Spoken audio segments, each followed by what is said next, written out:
Assalamualaikum warahmatullahi wabarakatuh. Kepada Ibu Dian Maharani MSI yang saya hormati dan teman-teman yang menonton video saya.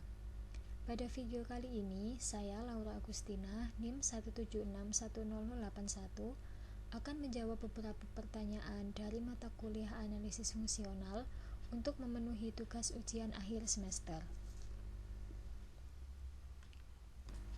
Langsung saja, untuk pertanyaan yang pertama, jelaskan definisi ruang bernorma dan ruang banah.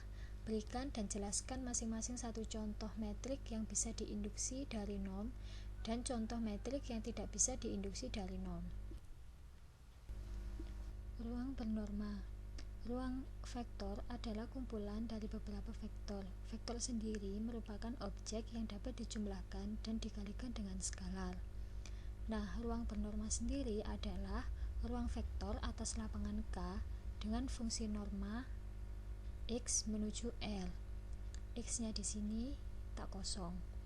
Yang memenuhi 4 syarat norma sebagai berikut. Untuk setiap X, Y elemen X, dan alfa elemen lapangan K, maka syarat pertama atau N1 yaitu norm X lebih besar sama dengan 0.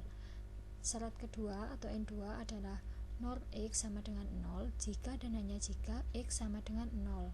Syarat yang ketiga atau N3 adalah norm alfa kali X sama dengan nilai mutlak alfa norm X.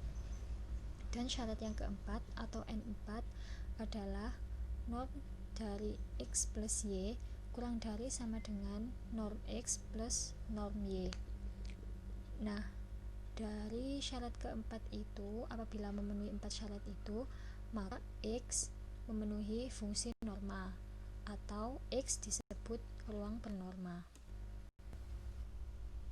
Yang selanjutnya, ruang banah. Ruang banah adalah ruang bernorma yang lengkap, di mana syarat lengkap adalah sebuah ruang metrik X dikatakan lengkap jika untuk setiap barisan kausi di X konvergen di ruang metrik itu juga, dan titik kekonvergenan ada di ruang metrik yang sama juga. Untuk membuktikan ruang metrik lengkap, maka akan dilakukan 3 tahap. Untuk tahap yang pertama, yaitu membuat elemen X untuk dijadikan titik limit atau sembarang titik. Tahap yang kedua yaitu menunjukkan bahwa X tersebut berada pada ruang yang dibahas atau X anggota ruang yang dibahas. Tahap yang ketiga yaitu menunjukkan bahwa barisan kausi konvergen pada titik limit di ruang yang dibahas. Untuk metrik yang bisa diinduksi dari norm harus memenuhi syarat sebagai berikut.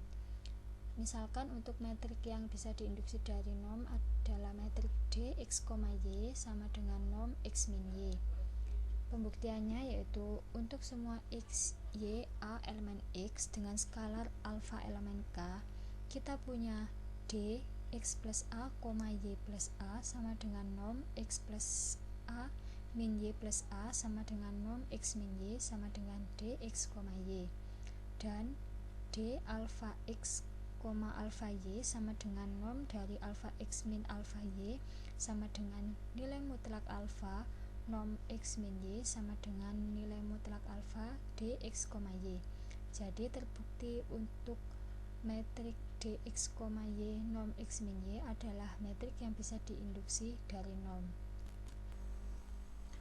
Untuk contohnya, contoh metrik yang bisa diinduksi dari norm pada R pangkat N dan C pangkat N dengan norm X sama dengan akar dari nilai mutlak X1 kuadrat ditambah dengan nilai mutlak X2 kuadrat dengan matriksnya D X, Y sama dengan akar dari nilai mutlak X1 min Y1 kuadrat ditambah dengan nilai mutlak dari X2 plus Y2 kuadrat menghasilkan normnya yaitu norm X min Y.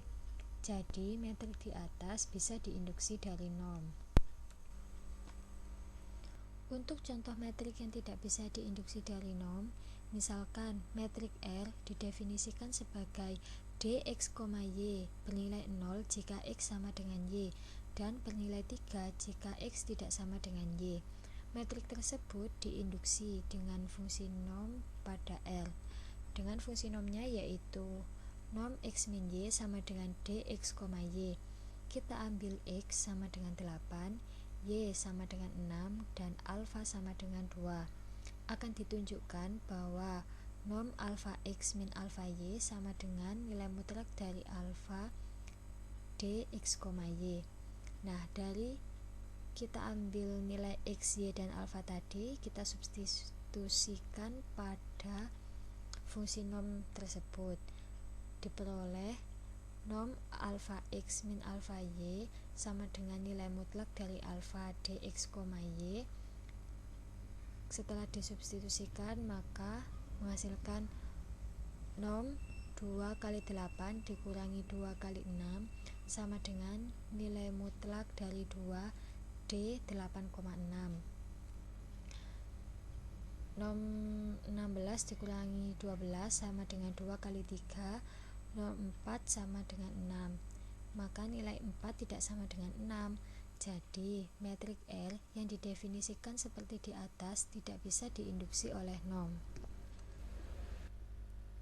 Selanjutnya, untuk pertanyaan yang kedua, jelaskan definisi dari seminom atau pseudonom. Misal P adalah seminom pada ruang vektor V, mungkinkah terdapat X1, X2 elemen V sehingga X1 tidak sama dengan X2, namun Px1 sama dengan Px2? Jika mungkin terjadi, berikan contohnya. Jika tidak mungkin terjadi, berikan alasannya. Seminom atau pseudonom. Seminom pada ruang vektor X adalah pemetaan P dari X menuju R yang memenuhi syarat N1, N3, dan N4. Beberapa orang menyebut seminom dengan pseudonom. Misal P adalah seminom pada ruang vektor V. Mungkin terdapat X1, X2 elemen V sehingga X1 tidak sama dengan X2, namun Px1 sama dengan Px2. Karena mungkin, maka contohnya sebagai berikut.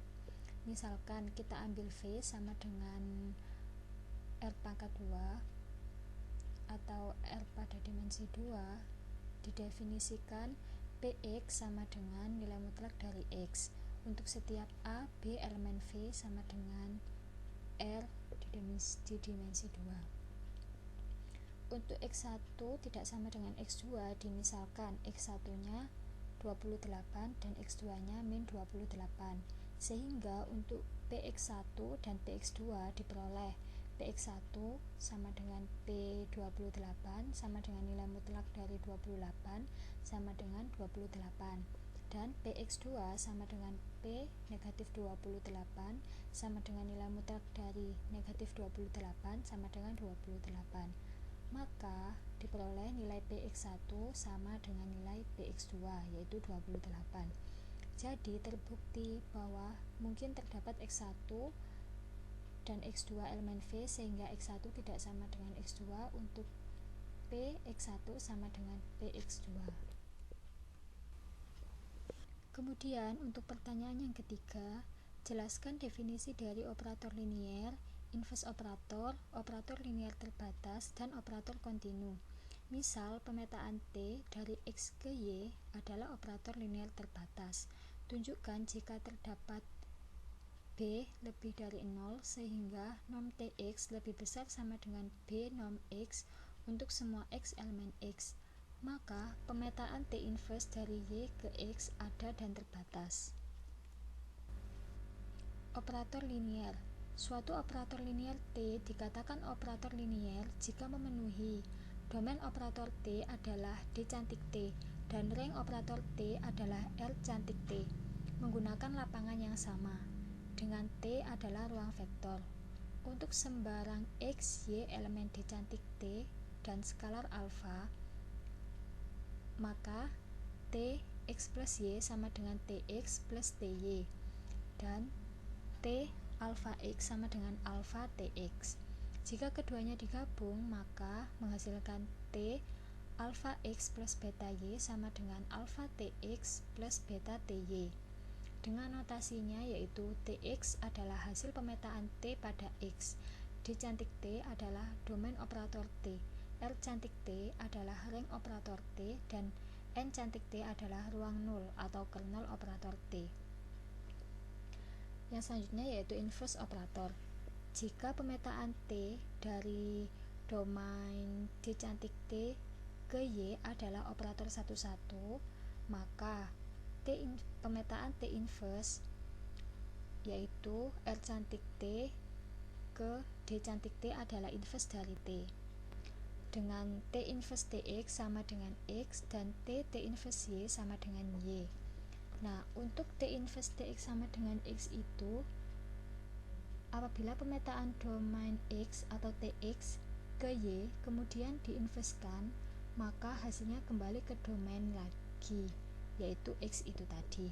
Dan untuk T inverse Y sama dengan Y adalah dari ring Y diinverskan kemudian dipetakan dengan pemetaan yang sama yaitu T, maka hasilnya kembali ke ring lagi yaitu Y itu tadi.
Ditunjukkan pemetaan T inverse dari Y ke X ada dan terbatas.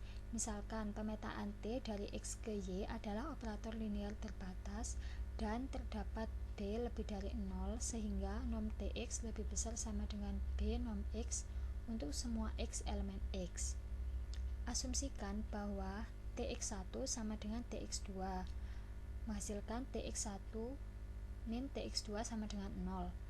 Maka berdasarkan yang diketahui tadi yaitu norm Tx lebih besar sama dengan B norm X, diperoleh 0 sama dengan norm Tx1 min Tx2 sama lebih besar dari B norm X1 min X2 yang mengakibatkan X1 min X2 sama dengan 0, maka X1 sama dengan X2. Oleh karena itu T adalah operator satu-satu atau injektif. Karena T juga operator kepada atau surjektif, maka T bijektif, sehingga T inverse ada. Selain itu, untuk norm T inverse Y kurang dari sama dengan 1/B norm T inverse Y itu sama dengan Y, sehingga T terbatas. Jadi, terbukti T inverse ada dan terbatas. Sekian video penjelasan dari saya. Mohon maaf atas kesalahan dan kekurangannya. Terima kasih. Wassalamualaikum warahmatullahi wabarakatuh.